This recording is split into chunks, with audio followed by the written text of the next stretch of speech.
Træk ind. Pull over. Stands motoren.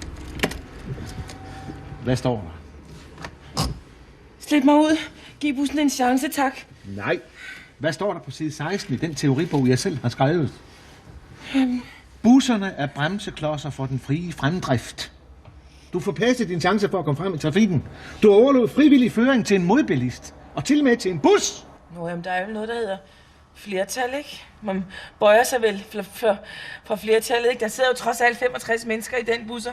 Vi sidder faktisk kun 2 i den her bil. Det skulle da ikke være matematik smart over for mig. Tror du ikke, jeg ved, hvem der sidder i de busser? Det er sgu da ikke andet end pensionister, indvandrere og alle de andre fattige røve. Busser du? Det er et socialkontor på 2 hjul. Og hvad koster så en bus, tror du? 10 kroner. 10 kroner? Du tror da ikke, at man kan køre rundt i sådan en dieseløse for 10 kroner? Hvad? De busser, de er betalt af dig og mig.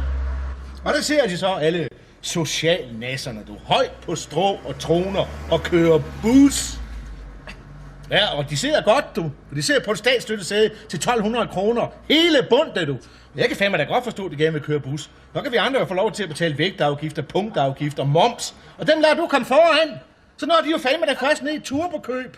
Og mens du fiser rundt på P-pladsen for at betale parkeringsafgifter, stille P-skive, så kommer de jo forrest i køen og nakker alle rabatkoteletterne og nedslagsbajerne, du. Og hvad står du selv med? En gang baked beans?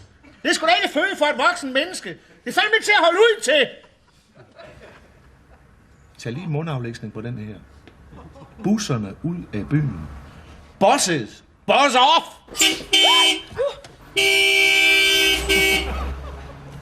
Vi holder altså på dens plads. Jeg flytter mig ikke fra et bistandskontor på 4 hjul.